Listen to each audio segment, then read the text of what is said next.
Ya muchachos, vamos a ver anatomía de las vías urinarias. Ven acá. Para cerrar.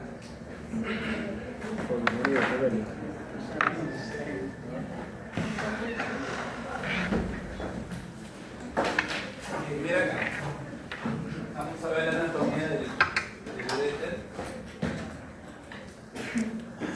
Bueno, los uréteres, aquí para poder entender la parte anatómica, primero hay que recordar que son dos estructuras pares. Y al ser pares, van a tener en las relaciones derecha e izquierda, van a ser diferentes. Y además, en el trayecto más inferior, hay que recordar de que va a haber diferencias entre hombre y mujer. Entonces, eso de ahí marca una pauta respecto a lo que es los uréteres. A nivel de vejiga no hay muchos cambios, pero en los uréteres sí. Los uréteres, como sabemos, son dos conductos que miden entre 3 y 35 milímetros. Sin embargo, como los dos parten de ambos riñones, hay que recordar que el riñón derecho es un poco más bajo que el izquierdo. Eso hace que el izquierdo tenga una mayor longitud, entre 1.5 a 2 centímetros, que en milímetros ya saben que es de 15 a 20 milímetros, que marca la diferencia. Netamente es un músculo, ¿no? Es un conducto muscular que va a tener una envoltura y que va a tener un revestimiento interno, ¿ya? Eso desde el punto de vista estructural. Pero cuando bajan los uréteres, muchachos, lo hacen en este caso primero verticales. Sin embargo, hay un punto crucial. El punto crucial en donde empieza a hacerse oblicuo y medial es cuando van a estar a la altura de la bifurcación de las ilíacas comunes. Es decir, la aorta abdominal, que eso lo hemos visto ya en el capítulo anterior, ¿se acuerdan? Primero era laterovertebral y luego era prevertebral. Ya en ese momento van a bifurcarse. Y en esa bifurcación es donde empieza la oblicuidad y el trayecto medial que van a tener en este caso los uréteres. Ahora, otra cosa, los uréteres, cuando van a descender, hay que tener cuidado por dónde van a estar, porque a veces tenemos ese problema. O sea, por eso tenemos que explicar esto primero.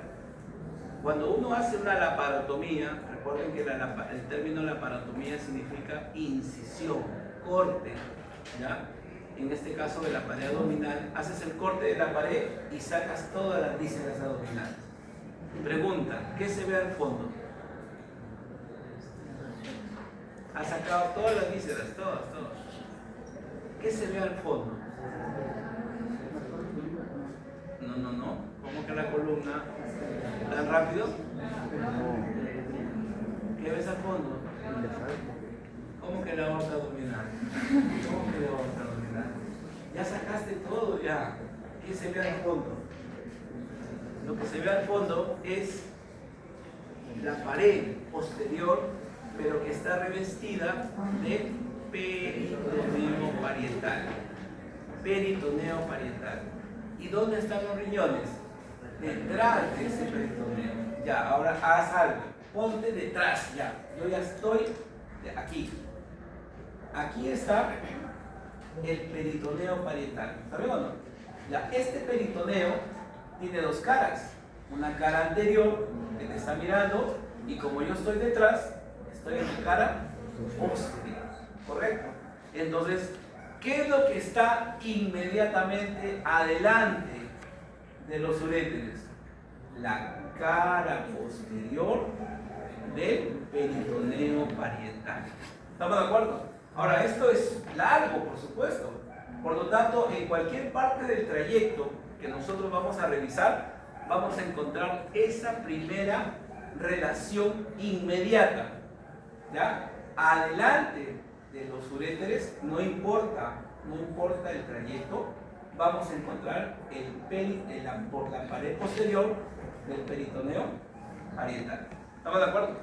Eso es lo que tenemos que tener en cuenta.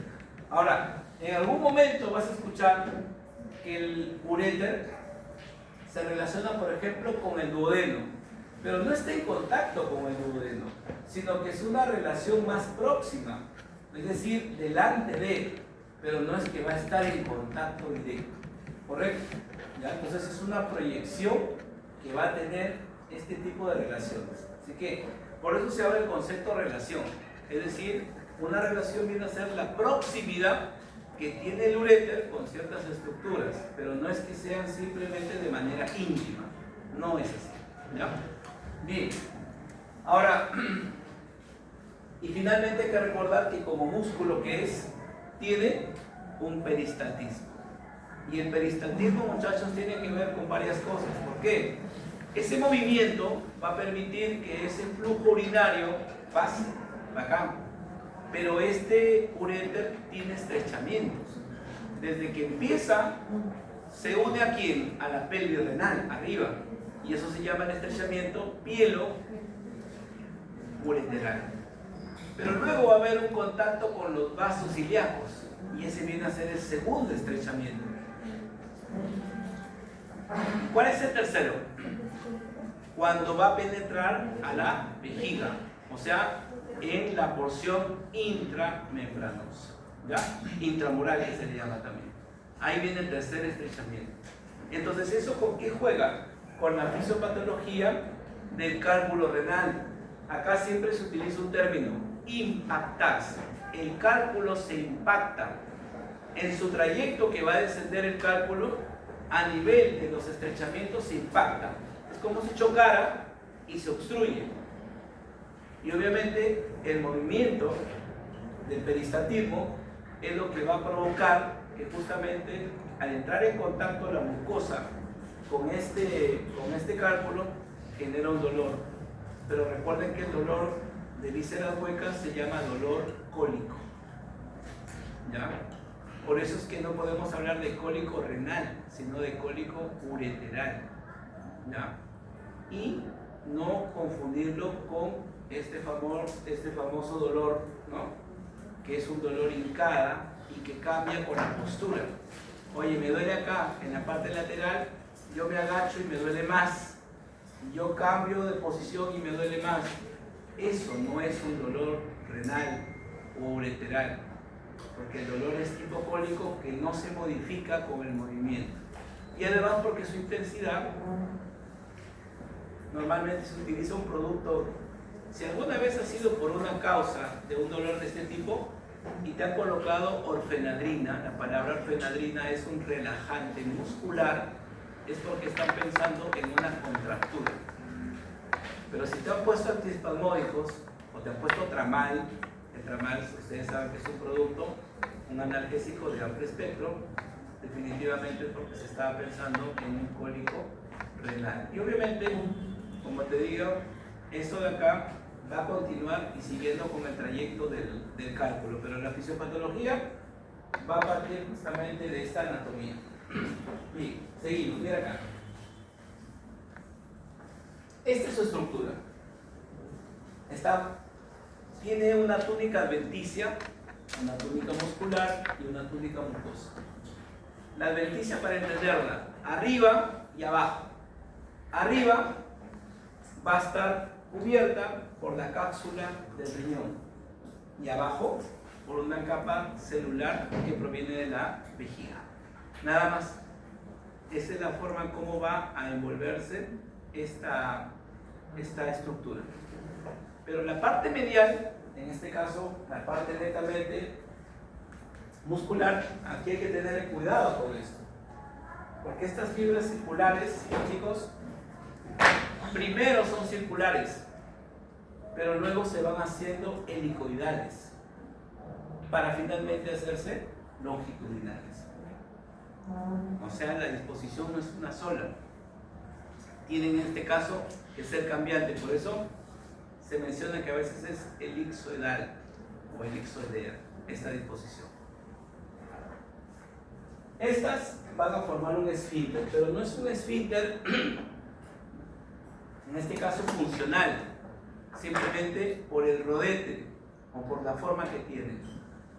En el caso de las longitudinales internas y externas, se van a distribuir por el orificio ureteral, o sea, ya dentro de la vejiga, y la otra por el trígono vesical. ¿Con qué otro nombre se le llama el trígono vesical, muchachos? ¿Sinonimia?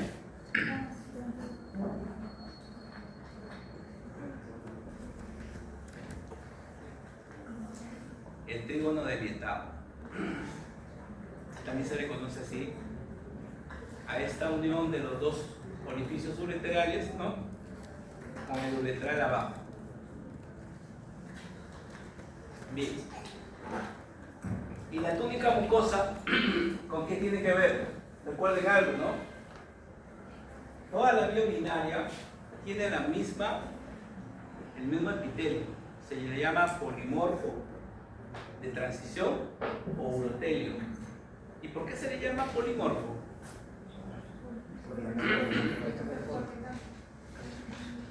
Dependiendo, sobre todo el de la vejiga, ¿no? Dependiendo si está llena o evacuada, va a cambiar. Pero no es lo mismo epitelio de transición que transición de epitelios. ¿Cuál es la diferencia?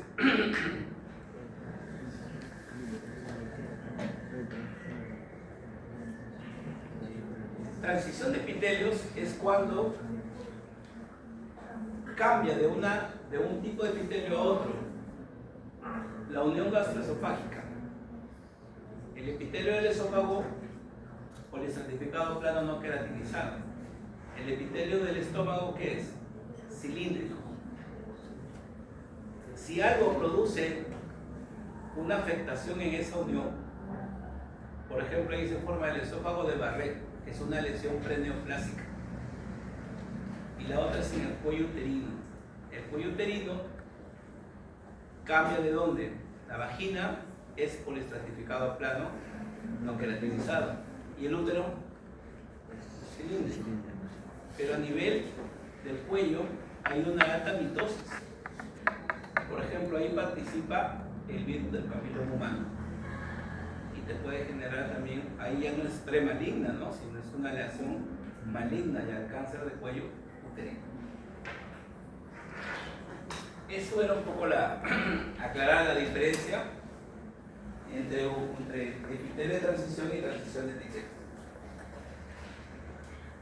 Lo que te mencionaba, ¿no? Miren acá. La aorta, lo habíamos dicho, en su trayecto final es prevertebral, pero no está en la línea media, sino que está con la tendencia hacia la izquierda. Eso va a provocar que el uréter izquierdo esté más cerca de la bifurcación.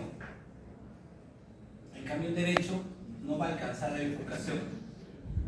Por eso es que el derecho se va a relacionar con la iliaca externa. Y esto lo podemos ver acá en el esquema, donde la bifurcación tiende a estar a la izquierda.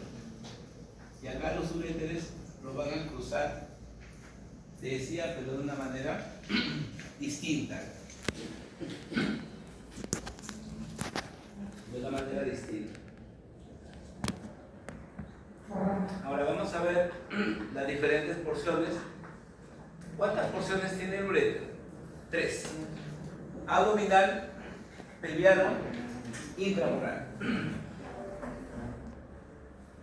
Ya. Entonces aquí, te decía, vamos a tratar de ubicarnos nuevamente con el concepto de que primero tenemos que ubicarnos que el peritoneo parietal se encuentra delante del uréter y el uréter se encuentra en relación a la pared posterior de este peritoneo parietal. Ahora aquí vamos a ver dos segmentos acá, el lumbar y el sacroiliaco. El lumbar, es el de mayor tamaño acá, pero aquí vamos a ver que el posterior es igual que el riñón, es decir, el riñón ¿sobre quién se apoya? Sobre dos músculos, el cuadrado femoral y el psoas. Acá también se va a apoyar sobre el psoas, pero no lo hace de manera directa. ¿Por qué? Porque todo músculo presenta una envoltura, o sea, su fascia. Sobre esa fascia va a entrar en contacto, en este caso, el uréter. ¿Estamos de acuerdo? Pero va a estar cruzado por dos nervios ahí, ¿ya? Por dos nervios que son parte de un plexo. En este caso, el genitofemoral y el otro es el cutáneo femoral lateral. La relación más importante acá es este famoso triángulo, el triángulo de Marsilla. ¿Cómo se forma este triángulo? Miren acá, por acá lo había graficado, sí. Este triángulo es acá. Este es el psoas. Recordemos que el psoas tiene su origen en las inserciones que tiene en L1, L2, L3, L4. Entonces, esta es la parte más inferior, este es el borde medial. Acá, el cuerpo de la L5 y abajo, el ala del sacro. Entonces, aquí va a formar este triángulo. Por este triángulo, por ejemplo, pasa el nervio obturador. Si recordamos lo del año pasado, el nervio obturador aquí inervaba al compartimento medial de los músculos del músculo, o sea, a los abductores. ¿Correcto? Ahí vamos a encontrar. Acá también va a pasar el tronco lumbosacro, también va a pasar por ahí.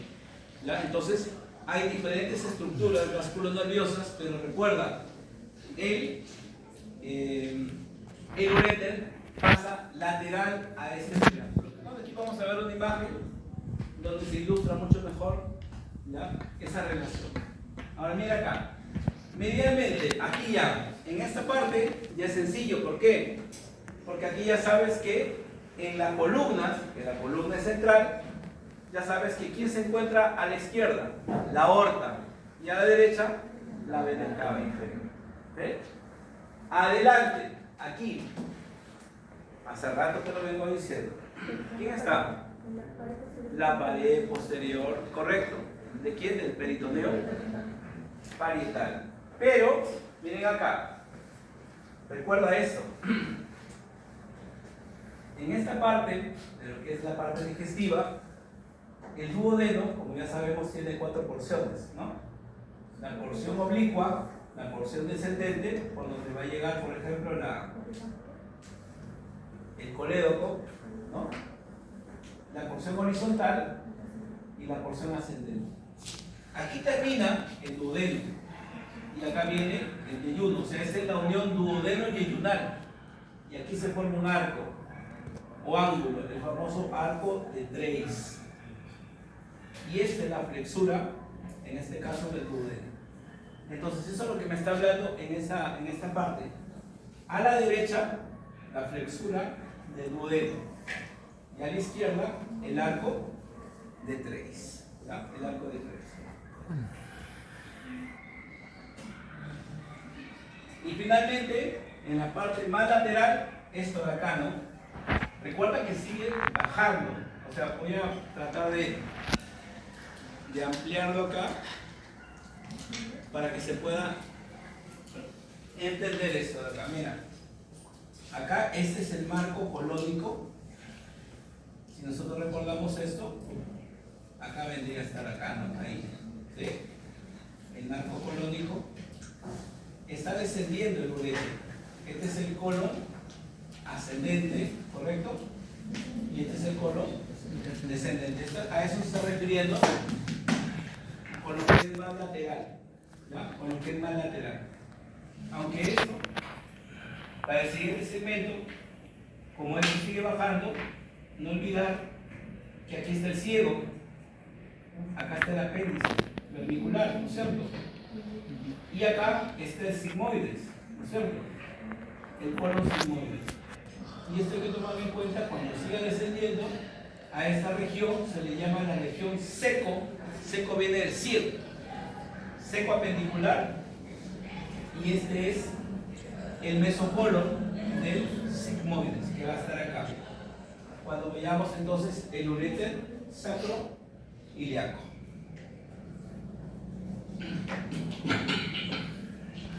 Miren acá, esta parte, la parte del uréter sacroiliaco, aquí es lo que yo te mencionaba. Aquí es el punto donde va a cruzar, ¿ya? Va a cruzar a lo que viene a ser las ilíacas. Eso ya creo que ya había quedado claro, ¿no? El derecho se va a relacionar con la ilíaca externa, el izquierdo con la ilíaca común. En el caso de la parte lateral varía si es la ovárica o la testicular, dependiendo si es hombre o mujer. Y el paquete vasculonervioso, ¿no? Eso no va a cambiar, es el nervio genitofemoral. Y finalmente adelante, nuevamente, ¿no? La pared posterior. Y aquí, lo que te había mencionado, ¿no? Se va a relacionar a lo que es la derecha con la región secoapendicular y a la izquierda con el mesocolon de sigmoides, ¿ya? O el mesocolon de sigmoides. Esto es lo que te mencionaba cuando te decía del triángulo, ¿no? Este es el triángulo de Marsille, este es el borde medial del psoas, el ala y por supuesto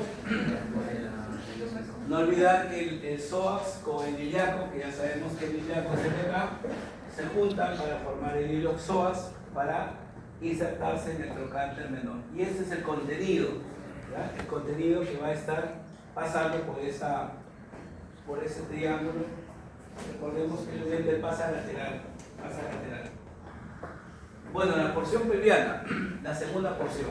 Aquí ya se marca una diferencia hombre-mujer. ¿Y acá por qué? En la mujer recuerda que el útero tiene ligamentos que lo van a fijar. Los ligamentos cardinales, el ligamento redondo, pero en este caso se habla de ligamento ancho.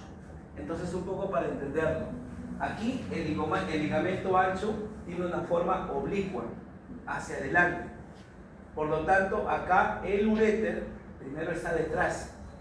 Por eso se habla de un segmento preligamentoso. Luego va a perforar, va a ingresar por ese ligamento, que se llama intraligamentoso. Y luego se va a colocar delante de él, ¿no? Porque ya lo atravesó, y esa es la porción preligamentosa. Entonces, la relación que vemos en la mujer está en función al ligamento ancho, ¿ya? Al ligamento ancho. En cambio, arriba, en el hombre, recuerda que la parte posterior de la espalda es anterior, tiene una inclinación anterior porque hay una articulación lumbosacra que forma un ángulo, ustedes ya saben, ¿no? Hay un ángulo que se forma, ¿no?, de 140 grados en esa articulación. Por eso es que el uréter se hace más posterior, o sea, se hace en relación a la pared. Por eso se habla de un segmento parietal. Pero ya en su porción final va a llegar a lo que es la vejiga. Y ya sabemos que el concepto o el término yuxta, ¿qué significaba yuxta, muchachos? Cerca, adyacente, junto a.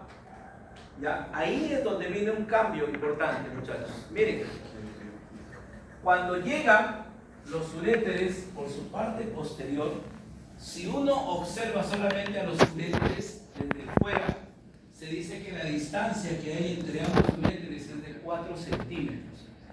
Pero cuando estos ya ingresan, siguen su trayecto oblicuo por dentro. Y por dentro, cuando tú mides los orificios ureterales, miden 2 centímetros. ¿Correcto? Entonces es un poco una diferencia cuando se habla acerca de las distancias visto por fuera o desde dentro de los orificios. Así que hay que tener cuidado con esos datos ahí, ¿ya? Ahora, en el varón, definitivamente en el primer segmento parietal se va a relacionar con el nervio obturador, que ya lo hemos visto, ¿no?, que tiene que ver por la salida de ese triángulo de Marsille, y la arteria umbilical. Y en el segmento yuxta, definitivamente el conducto deferente. Es la estructura más importante con la que se va a relacionar en este caso el uréter, ¿ya? Y acá, definitivamente también ya hemos hablado de todos los segmentos, ¿no? En el ligamento suspensorio para la primera parte. ¿Por qué? Porque justamente es la estructura que es posterior. Luego viene, en este caso, la arteria vaginal, y luego viene también que vesicovaginal, ¿no?, que es justamente una estructura ya anterior.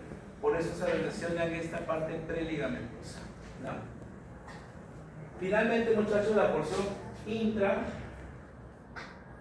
vamos avanzando acá, la porción intramural. Cuando el uréter llega ya a la vejiga, recuerden ustedes que la vejiga también tiene dos planos. Un plano, o sea, de fibras. Hay un circular y longitudinal. Y entre ambos planos pasa el uréter. Pero no te olvides, el orificio es cerrado. A esa forma se le llama hendidura. O sea, no es un orificio abierto, cerrado. Se abre cuando hay peristaltismo, dependiendo también de la capacidad. Recuerden que la vejiga, ¿cuánto almacena normalmente como máximo? Ahora, capacidad máxima normal, ¿no? Porque si tú me hablas de una persona con globo vesical, ¿no? Encima que tiene hipertrofia prostática, definitivamente la vejiga puede llegar hasta 2000 mililitros, ¿no? Se puede evacuar esa cantidad. Pero normalmente, ¿cuánto es? 400, ¿no? 400 es la capacidad capaz de desencadenar una micción. Recuerden algo, la micción es un reflejo simpático o parasimpático.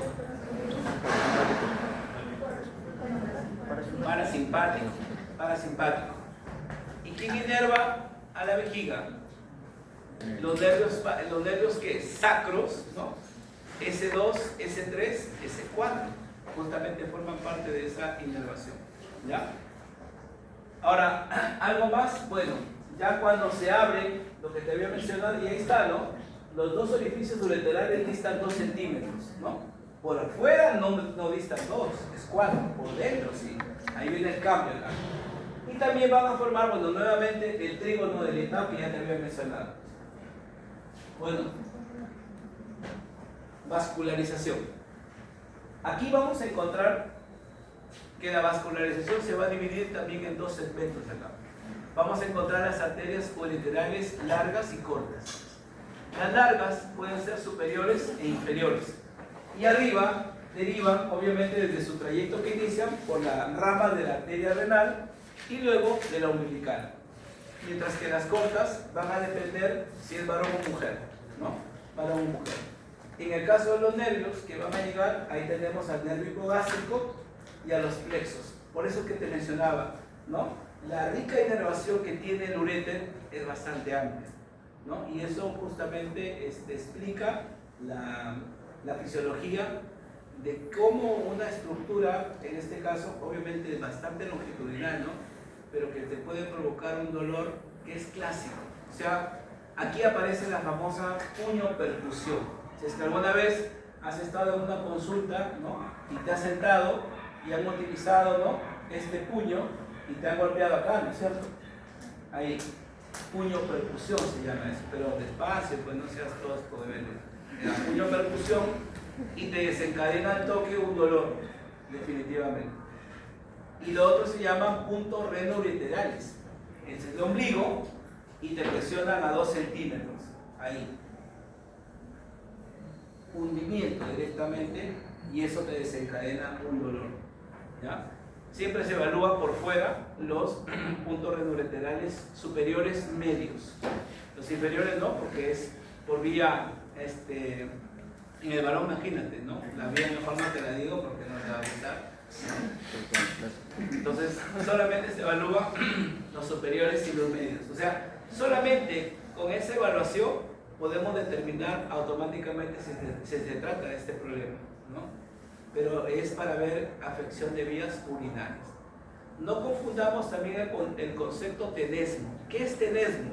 El tenesmo es aquella sensación desagradable, porque es desagradable, de una emergencia para evacuar, pero no puedes orinar. ¿Te sientas en el baño para orinar? Entonces es un deseo de orinar, pero no puedes.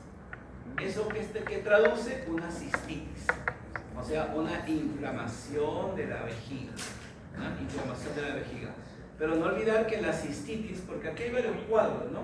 O sea, cuando uno habla del concepto de infecciones urinarias, ¿ya? Entonces tú dices, oye, ¿y la infección urinaria en dónde está? ¿No? ¿Está en la vejiga? ¿Está en el uréter? ¿Dónde está la infección urinaria? ¿No? Entonces, lo que pasa es que Ojo, hay personas que hacen bacteriurias asintomáticas. ¿Qué significa eso? Que la persona, por ejemplo, ¿no? Tú vas a la consulta, ¿no? ¿Por qué he venido? No vengo porque siento un mareo por acá. Y alguien dice, ¿y tu mamá diabética? No, sí, mamá es diabética. Uy, no. Hijo de mamá diabética, sácale la glucosa. Y de pasito, su examen de orina. O sea, ni siquiera fuiste por un problema urinario, pero como chequeo, que te hagan examen de orina. Y te sale 50, 60 leucocitos por campo. Es alta la infección, pero tú ni siquiera te enteraste.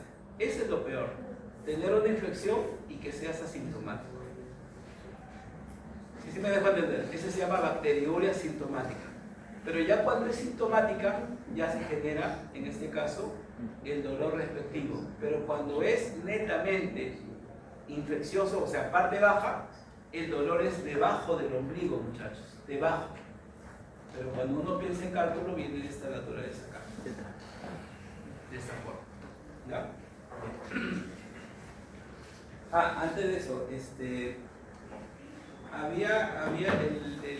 bueno, lo que pasa es que como hoy día tengo 4 horas de Anato 2, en la primera y en la segunda aula me habían hecho la propuesta de que no les parece justo, ¿no? Como siempre, que ellos den el examen primero, ¿no? Y que era mejor que den el examen en simultáneo. Estaba escuchando la sugerencia.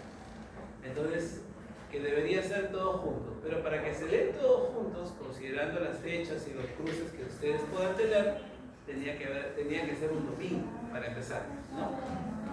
Ahora, según ellos habían quedado, porque hoy día el aula anterior me había dicho que no, habían quedado que